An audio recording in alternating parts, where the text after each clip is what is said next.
Welcome back to Care to CEO, where we help real people build real care businesses. In the previous episodes, Crystal has showed us how to land that first client, how to handle staffing, do onboardings, and build systems. But today, we're talking about what matters even more, which is keeping clients. You have to keep the clients you get. So if you don't have systems for communication, follow through, and quality control, you'll essentially potentially lose clients just as fast as you got them. So in this episode, Crystal is sharing exactly how she's built a care experience that keeps clients and caseworkers coming back. So I'm so glad to see you again, Crystal. How are you? Yes. Oh my gosh, I'm so glad to be here. Thank everybody for spending time with me. It's going to be a great episode, and my birthday is coming up in a couple of days. Yeah. Yes, Virgo. I don't have a lot of plans other than like rest and relaxation, to be quite honest. Things are busy, and yeah, I think I'm just going to take this birthday to just relax. Sit by a fireside and relax. Amazing. Well, you definitely deserve it. You are a busy, busy lady. So I think your birthday relaxing, getting a little TLC is a great idea. Yes, it's just the thing I need. Absolutely. So let's hop into getting into this episode about clients and client retention pretty much. So when did you realize that getting clients is just the beginning and that keeping them was actually the real key to success?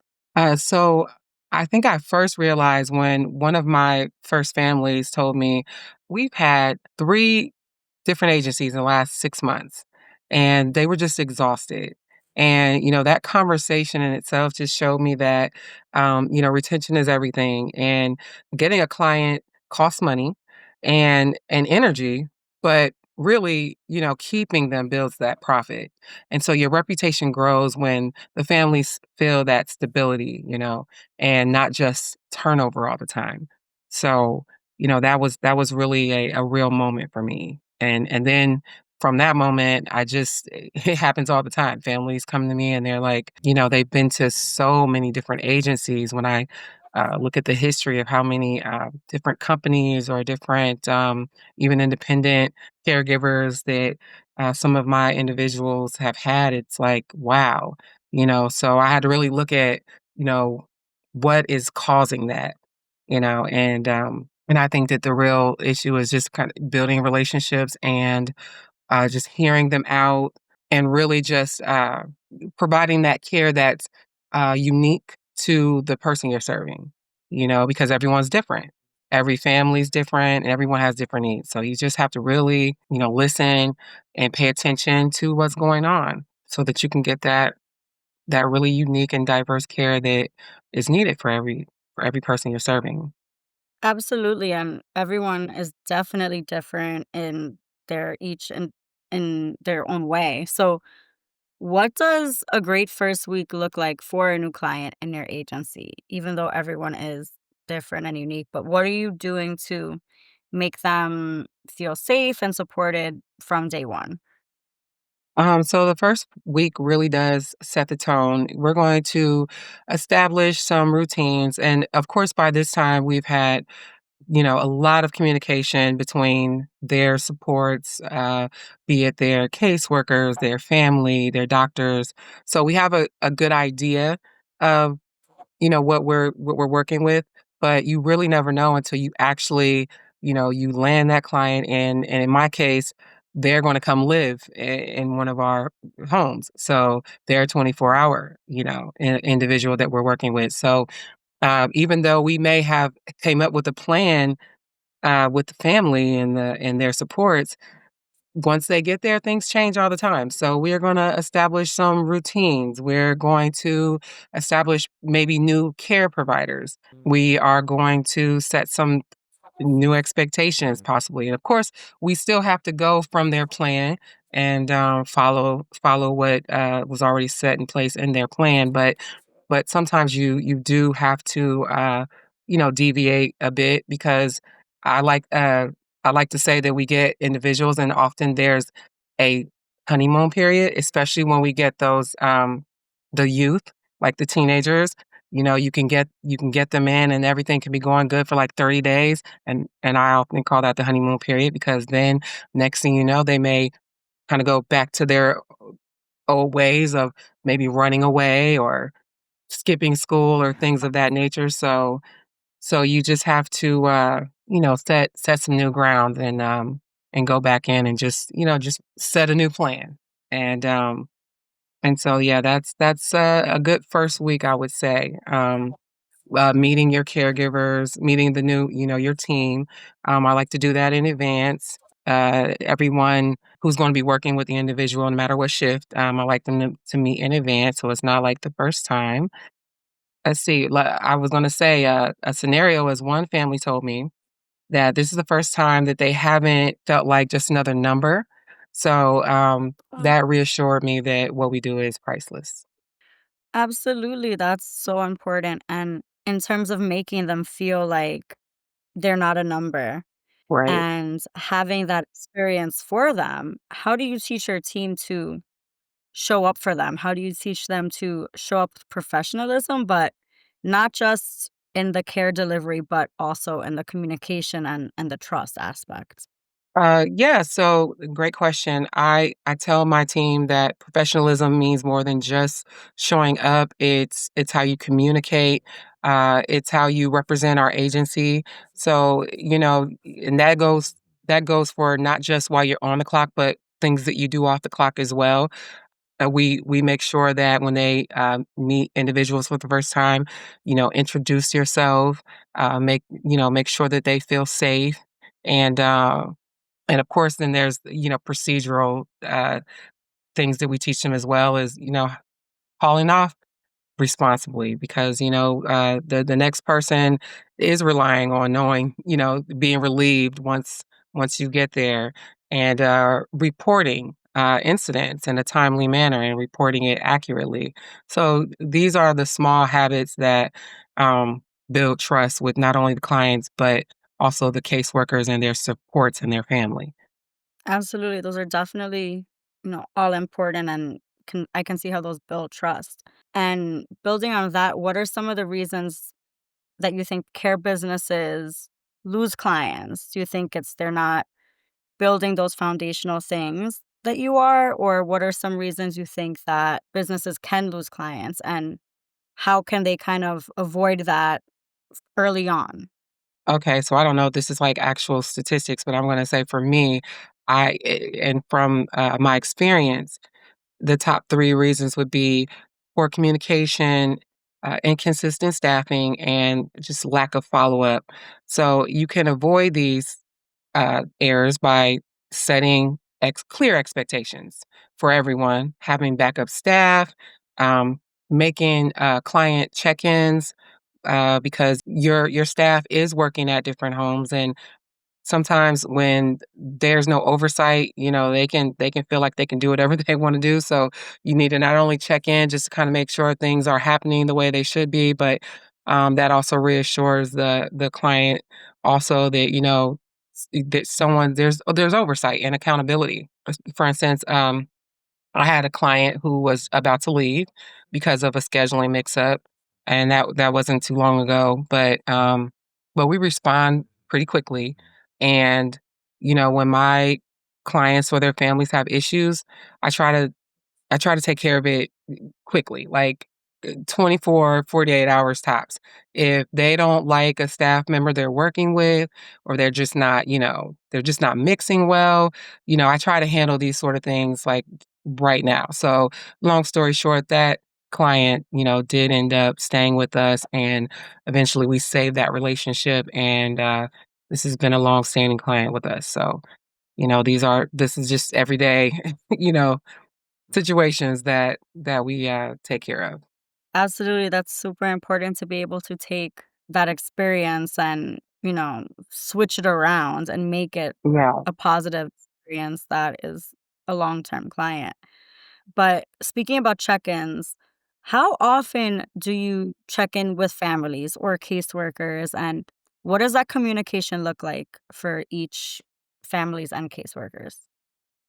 So the first month, honestly, I would say the first 60 days is very typical that communication it's a lot. We're on Zooms with their family supports probably twice a week, in all honesty, especially since I also, we work with young people too. So when I have teenagers or youth, you're gonna be on calls and communicating a lot more. And then as everyone starts to feel more safe and the trust is being built, then we usually die down that communication to biweekly. Then it eventually tapers off to monthly.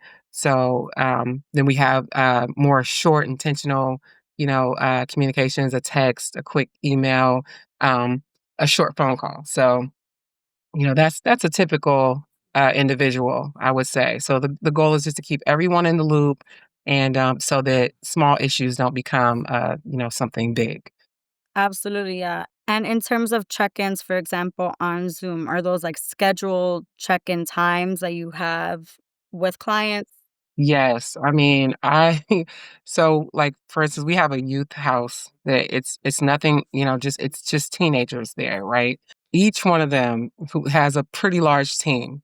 I mean, each one of them, I would say, has a team of, I would say, close to 10 people, on any given day, from teachers to grandparents, parents, doctors. So, for each one of those teams, because it's 3 that live in this particular house I'm speaking of, there's Zooms happening, oh my goodness, Zooms and visits, like, all week. I mean, it's just I feel like every day there's something with at least one of them. So that's pretty typical, especially with the young people. They really, we really wanna keep their families, in the loop on everything that's going on. We all really wanna stay on the same page. So, with my adults, n you we don't seem to meet quite as often, I would say bi-monthly, especially after they've been there more than 6 months with the company. We meet, bi-monthly, and we just do, yeah, but it's always scheduled visits, just to talk about what's going on. And if something comes up in between those meetings, that we need to get on and talk about an emergency situation, then yeah, I think we're all very good about communicating. And I know that you've said this before in terms of the client experience. You say that it's really the best marketing. So, can you break that down a little bit more? Yeah. So I think you create a client experience when families become your referral network. And that's really something that's happened for me over the past few years that I've been doing this. And I find that I don't have to do as much advertising because word of mouth really still is the most powerful marketing tool. And of course, it's free. So every time we have a good outcome with individuals, their caseworker is referring different people, and now with the fact that I'm licensed in Ohio, um, I can I can get a referral from anywhere. My email is flooded constantly with, someone needing care for someone. So, a lot of that hard work has really been taken away just from doing your job and from doing what you said you were gonna do and from my staff doing really good work. At especially like our youth house, and I know I keep saying that because we have the staff that I have working there, like, they're like moms to, moms and dads to the youth that work there, from just making sure their hair, like, they care so much, and I have to say that, and I'm really proud to be able to say that. Making sure their hair and their clothes and even just making sure that they have, like, cute up to date outfits. It's I and I'm really proud of that. And so just from experiences like that, when those caseworkers are seeing that, they're like, "Oh my goodness, yeah, call Crystal." So it doesn't, we don't have to go and do a whole lot of SEO and Google Ads because word of mouth still really does drive my business. Absolutely. With word of mouth, especially in your industry where it is really just about people and about care and finding the right person to trust in. I mean, reviews online definitely matter, but word of mouth, there's just really nothing comparable in that regard because you have this such a in-person relationship and a close relationship and very valuable relationship that it makes sense that especially in this industry, word of mouth does mean so much. And I think that that's awesome that previous episodes we've talked about finding the right employees and finding the right system. So I feel like this right now, you putting everything into, I guess, like the right vision. Like I'm able to see everything clearly about how your systems are working with the right employees and connecting with the caseworkers accordingly to really make this whole business run. I Right. love, I this mean, episode is, like, making everything click too. oh, yeah, thank you, thank you. And in terms of systems, talking about systems, actually, what's one system that you do think that you have built to make sure that no client or no caregiver really falls through the cracks at all? Well, I mean, and there's so many good systems out there. We have a client caregiver dashboard where basically every touch point is logged, calls, visits, concerns, and follow ups. And I mean, I had to go through a lot of these to really find a good one. So, you know, you definitely want to do your research to find what's right for you. And in my case, I just tried several of them and it would be like, this one has this, but that one doesn't have that. But, you know, using these allows you, especially if a caregiver is late or family has concerns, to really just keep track of things and make sure that not only are you keeping track, but it's visible to everyone. So, but I will say, you know, just for people starting, you don't need some fancy system to start because a shared spreadsheet will get the job done because I do still use shared spreadsheets on for different things as well. So yeah, I want to say that don't think that that's something that you need because you certainly don't. And I know people who use a shared spreadsheet. Yeah, it's not necessary. But I'm sure after in most cases after you evolve, you may want to get something a little more intricate. Absolutely, with growth and, just my experience having working in startups and going from spreadsheets and still having spreadsheets now without even being in a startup, with like you said, with evolving and, the more clients and the more intricate things get and you're bringing on different clients and more scheduling and more nuances that, a system in place is super helpful, but to start out, you can really use a spreadsheet.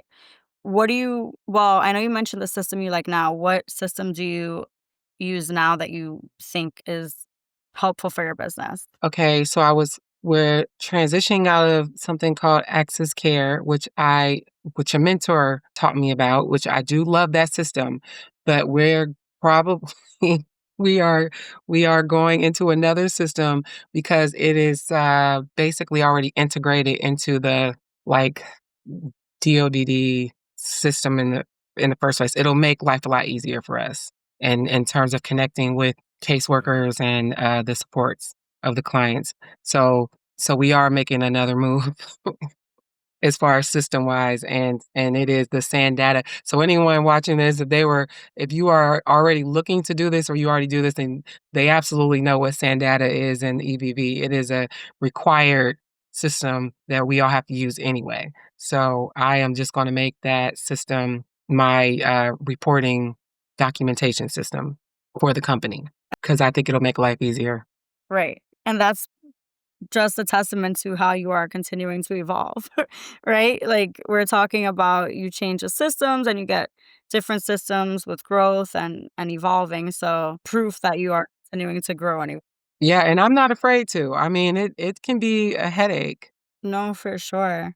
But yeah, that just touching on what we said now, previously is that is just a testament to how you are growing and evolving because with growth and evolving, you do need better systems, more systems to not more, but something that is more fitting to your business where it is. And the more you grow, you need different things. So, I mean, that definitely makes sense. But Speaking about growing, we were talking about this earlier today before we started recording, but you are now successfully taking on clients and mentoring them. So I don't know if you wanted to chat about that at all, but I know it's something super exciting. Thank you, thank you. I can't believe how quickly that happened, and I am very excited about it.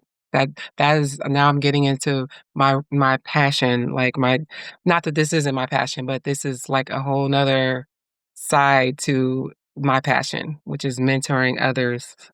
Absolutely, and again, going back to growth and evolving, like you said, this your business is your passion, but now that you've been doing it for so long, passions change and they grow, so this is a new passion project essentially that you're doing, and this is also another business stream that you're tackling, so got this to a point where it's like a oiled machine and it's functioning, and you have your systems and you have your staff, and you're still obviously super involved, but you're also taking that leap of faith, and that's so brave and admirable to also have your hands so full and also think like, "Hey, I'm passionate about this and passionate about helping people get to where I am and having this experience and taking that leap to jump into another business venture." So, that's awesome. Thank you so much. It's overwhelming in a good way. Right, exactly, for sure. And I'm sure another podcast to come will talk about your course and things like that because 'cause I'm excited to go through that. Yes, yes, like I said, I'm gonna send it to you because I want your feedback for sure.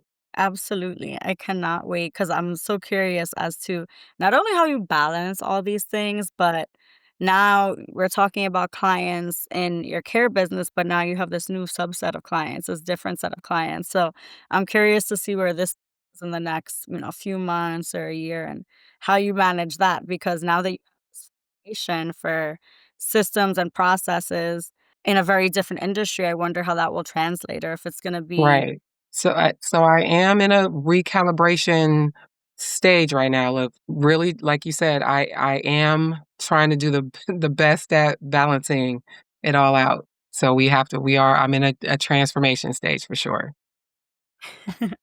Absolutely. So, speaking about, a transformation stage and new clients and your care clients, but let's talk about feedback a little bit. So, how do you create a culture in which clients and families feel safe to give you honest input?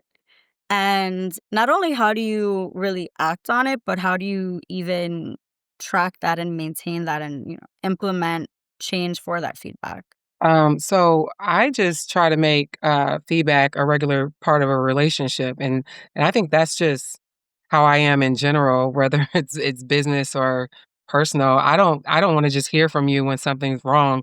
I just I want to know your honest opinion, regardless. So I think that's what I do in general. I just make sure that I'm open to hearing whether something's going right, whether it's going wrong, what you think, what changes you think, should happen. I just stay open to that, and I don't take any of it personally. So yeah, that's how I am, just across the board. I would say, whether you know me on a business or a personal level. Absolutely. I mean that's good for you. I think that that's good to build character, but also with a business, I'm sure that that can go so far, and it, will trickle down to client experience and staff and caseworker experience and family experience. So definitely a lot of different feedback to take in for sure. Definitely. But we've learned that, getting a client is one thing, but keeping them is really where the magic is. Keeping them is where it is. That's step one, and keeping them is when business growth really happens. When you can really build a client experience. I mean, I think that getting back to feedback, that's a part of the client experience, as well as their families, because each client has, a whole, like I said, team and family attached to them as well. And you really just want everyone to have the best experience as possible. And that means different things to different people. So, we don't I don't want to pretend like it's just everything's always just so smooth and easy to make everyone happy because it's actually not. That's actually not the truth at all. But I think that retention, reputation, and like real relationships are really the true foundation of a thriving care business. So that's what I aim for. But I like to be transparent and saying that I'm not perfect and I'm still I'm involved in a business that's ever changing. So I have to be open to just adapting to new things and to people's opinions or feedback. And so I think I'm pretty committed to that. And now I can say that on both sides for my clients that I mentor and for the ones that we provide care for. Absolutely, and that's also such a good point because speaking about feedback, you can get all this feedback, whether you agree, disagree, potentially indifferent about it, but taking that feedback and actually doing something with it and implementing it also means so much. It definitely sounds like use that. Absolutely. I think yeah, people appreciate when you take their feedback seriously and actually implement it. So yeah, so it's something that we try to do for sure and quickly. And I appreciate that. I appreciate when people give their feedback because they don't have to, you know? For sure. And you taking that feedback and, like I said, doing something with it and the person that gave that feedback and seeing that change, I mean, that has to be a huge component to building trust with them and building that rapport and also going to them referring you and positive feedback and reinforcement. And even if it was a bad experience, just myself thinking about this, because I've previously worked in every kind of customer service, client facing role you could imagine. Having a bad experience or a difficult experience isn't really a deal breaker if you take their feedback and make it into positive experience. Yeah, and it kind of comes down to treating others how you want to be treated. Like if I had a concern and I went to a business or a business owner with it, I would hope that they would take that concern seriously and just not sweep it under the rug. So I want to treat people how I would want to be treated. That's really just what it comes down to.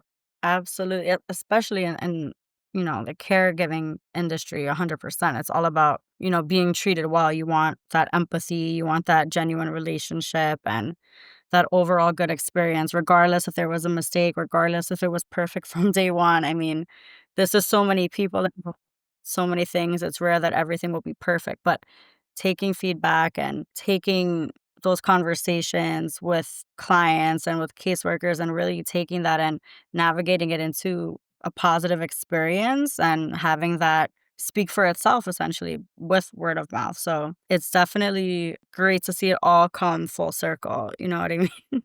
It goes, with the whole basis of my brand, I would say, where you're just taking your passion and and turning it into profit.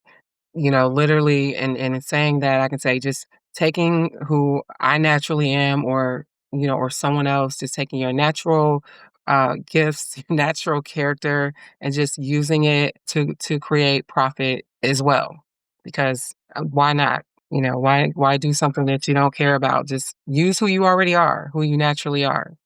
And then I think that's where blessings come from. I love that. There's the crystal saying of the day. You always have the best sayings and one-liners, but passion to profit and use who you already are. I love that. I love use who you already are. It's like it makes so much sense, but until you may hear it out of someone's mouth, it's like it won't resonate. You might think about it yourself. Well, I mean, and it comes from my literal experience, like of trying to be something I wasn't, or trying to be in groups and circles I was not meant to be in, and really pushing. What I mean?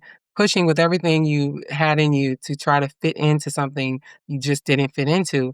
And then when I just stopped doing that, it was like, wow, okay, like I get it, I get it now. So yeah, I definitely have to advocate for that and let people know, like, yeah, just don't try to push for someone you're not.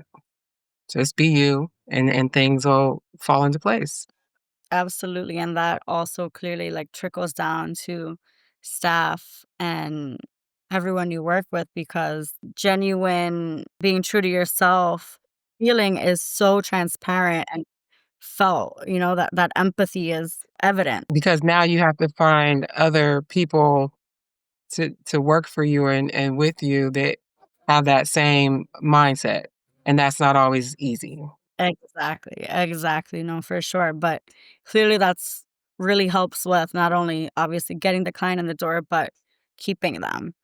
So, going back to what we were talking about, keeping them is where the magic is, and the money, where the money really is. So, as we said earlier, and to everyone listening, if you want to build a business that grows on reputation, you gotta start with experience. So, if you're listening, share this episode with someone building their agency. And if you want help building your onboarding, your communication, or supervision systems, or pretty much anything related to the caregiving world, Crystal's mentorship program is your next step. Super helpful. I can't wait to read her course and go through it. And I encourage everyone to reach out to her, head to caretoceo.com and apply for her mentorship program. She'll offer you different variations of her entire offerings, whether it's a course or one on one conversations. But I don't know if Crystal, if you wanted to touch on a little bit more about that for anyone listening who is intrigued to get started. I wanna definitely thank everyone for spending time with us again, and if you wanna connect with me, book a call with me, potentially, take me on as a coach, you can do so at ft.crystalsmith.online, ft.crystalsmith.online, and I'll see you next time. Absolutely amazing. Thank you so much, Crystal. Cannot wait to talk to you soon. And everyone listening, go check that out, and we'll talk to you next week.